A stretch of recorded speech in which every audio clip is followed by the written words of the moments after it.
Assalamualaikum warahmatullahi wabarakatuh. Hai para pembelajar. Di video kali ini kita akan bahas tentang dosen yang disenangi mahasiswa.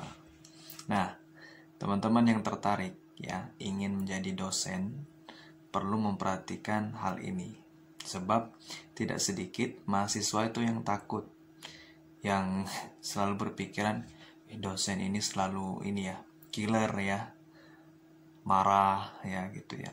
Malah tidak semuanya dosen seperti itu.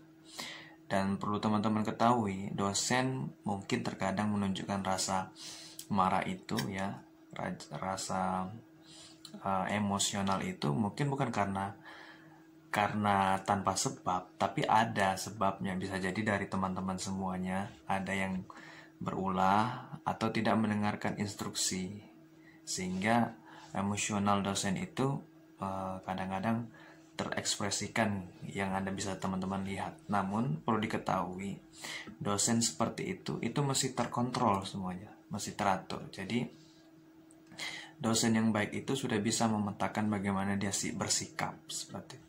Jadi teman-teman yang sekarang masih mahasiswa atau siswa, jangan berpikir kalau dosen itu selalu salah seperti itu. Tapi dia punya banyak pertimbangan ya teman-teman ya. Nah, di video ini akan saya jelaskan sedikit ya, dosen yang disenangi mahasiswa itu seperti apa. Pertama, yaitu disiplin. Nah, disiplin teman-teman. Jadi ini kecenderungan kita ya, saya nggak tahu ya beberapa kampus yang lain ya, disiplin ya. Kadang mahasiswa itu kan telat datangnya. Ya kita nggak bahas apa itu sebabnya ya, apa karena macet atau karena ada hal yang lain yang memang bisa ditolerir. Tapi ada juga terkadang yang memang karena malas. Jadi udah tahu sebenarnya jam 1 siang masuk, tapi sengaja dilama-lamakan. Nah, sehingga terjadi molor, terjadi terlambat seperti itu. Dan ini yang tidak disenangi bagi dosen. Nah, dosen yang disenangi mahasiswa, dia datang disiplin, dia tepat waktu. Sebelum mahasiswa di kelas, dia sudah berusaha sama-sama minimal di kelas. Ataupun kalau memang telat ya, nggak usah terlalu panjang telatnya seperti itu. Jadi yang pertama adalah disiplin ya teman-teman ya. Dosen yang disenangi mahasiswa kedua adalah sesuai perkataan dengan perbuatan. Artinya begini, ketika diinstruksikan kepada mahasiswa, buat tugas seperti ini dan kumpulkan minggu depan, pekan depan, nanti kita evaluasi. Tapi pada saat pekan depan nggak dievaluasi, mungkin itu tidak jadi masalah ya bagi beberapa mahasiswa yang lain. Tapi kan misalkan ada mahasiswa yang sudah prepare dan nggak jadi, kan timbul jadinya sedih gitu ya. Ada semacam, ini bapak ini, ibu ini hanya pandai instruksi aja. Kita udah capek kerja, udah capek belajar, tapi nggak dievaluasi. Nah, kesesuaian antara perkataan dan perbuatan itu sangat penting sekali bagi dosen. Misalkan di keluar kelas, misalkan dosen dalam bersikap ya, juga harus ditunjukkan dengan sikap yang baik. Misalkan di dalam kelas dia berbilang seperti ini, nanti kalau di luar kita harus bisa bersikap ramah, bersikap baik. Tapi ketika dosen di luar enggan menyapa ya, ketika disapa wajahnya datar, tidak langsung respon dengan baik. Ya bagaimana mungkin mahasiswa senang dengan dosen tersebut? Makanya sesuai antara perkataan dan perbuatan itu adalah salah satu cara ya untuk kita disenangi oleh mahasiswa kita.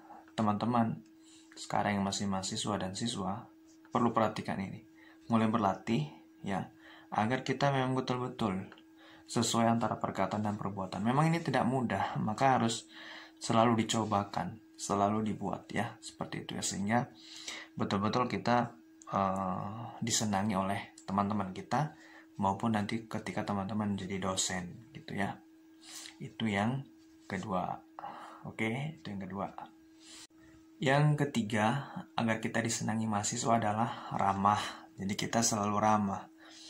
Jadi dosen itu nggak perlu selalu menunggu terlebih dahulu ya disapa oleh mahasiswanya. Pak, Assalamualaikum Bu, pagi Bu. Nggak perlu kita menunggu seperti itu. Kalau perlu kita yang nyapa. Gimana kabarnya?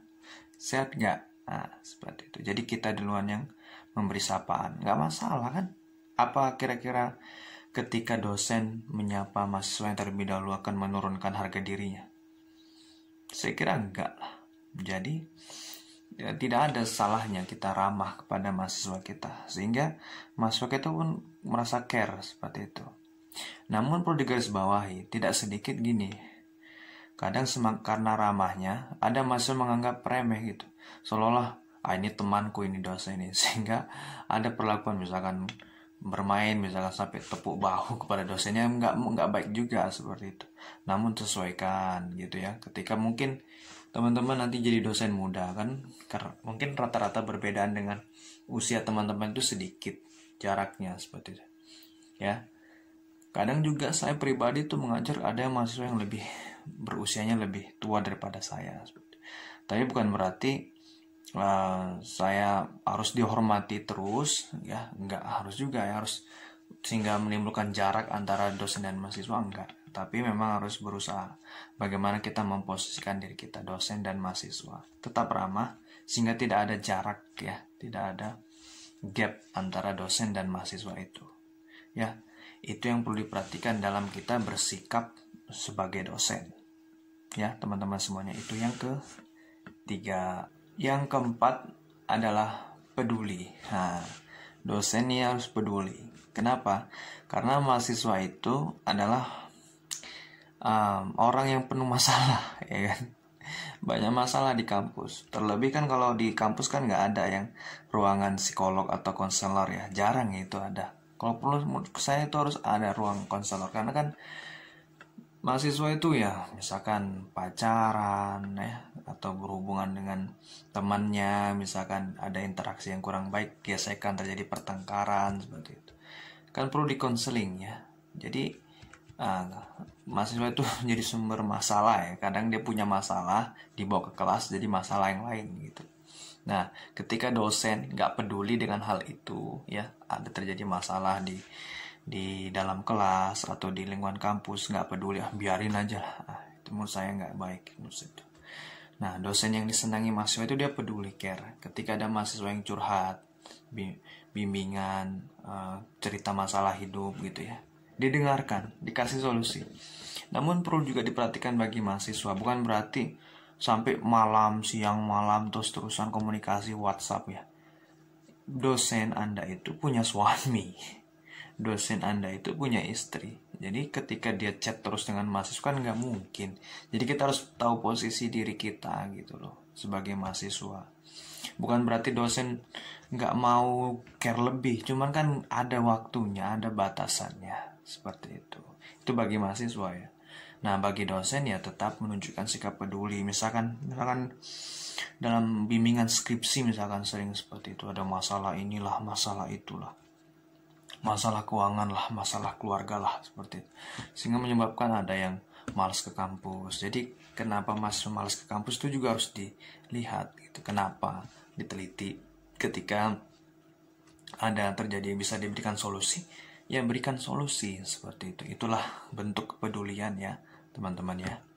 Itu yang keempat teman-teman ya. Yang terakhir, yang kelima, dosen yang disenangi mahasiswa itu adalah tampil maksimal, energik ya, tampil maksimal lah gitu bahasanya ya. Jadi sebelum masuk kelas itu, sebelum buka pintu itu udah ini, buka pintu ruangan tuh, udah energik, lupakan masalah. Jadi tidak membawa muka kusut, masuk kelas muka kusut atau muka suntuk seperti itu ya, masuk kelas seperti itu. Nah, makanya ketika wajah kita fresh, senyum ya, bahagia, ketika orang lihat ibu dosennya, wah bapak dosennya. Jadi di kelas itu harus tampil maksimal sehingga mahasiswa kita itu senang lihat kita. Bayangkan, coba lihat wajah saya. Misalkan lah wajah kita kusam ya, terus kusut gitu. Kira-kira mahasiswa senang nggak lihat kita? Enggak lah, Gitu juga teman-teman yang sekarang masih mahasiswa atau siswa ya. Kalau teman-teman bawakan kesusahan hidup Anda ke kelas, semua orang punya kesusahan hidup. Tapi harus kita kontrol, kita atur wajah kita ini. Sehingga teman-teman kita lihat kita itu, wah, tetap fresh. Simpan masalah itu. Gitu juga dosen di kampus, simpan masalahnya. Tinggalkan di rumah, tinggalkan di luar. Pada saat di kelas, tampil maksimal, tampil all out.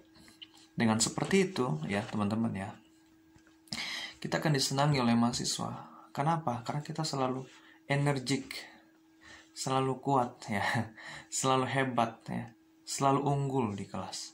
Sehingga mahasiswa itu mendapatkan inspirasi. Dan bisa jadi ya, bisa jadi dari kesenangan mahasiswa kepada dosennya, dia akan menjadi sebuah inspirasi, menjadi profil yang dapat ditiru dan diteladani oleh mahasiswa semuanya. Dan inilah yang sesungguhnya dosen yang menyenangkan itu adalah dosen yang bisa menginspirasi mahasiswanya. Terlebih bagi para penonton video ini yang ingin menjadi dosen di kemudian hari. Baik ya, teman-teman semuanya. Demikian video kita kali ini. Mudah-mudahan bermanfaat. Terima kasih sudah menonton dan jika masih merah, klik. Terima kasih. Assalamualaikum warahmatullahi wabarakatuh.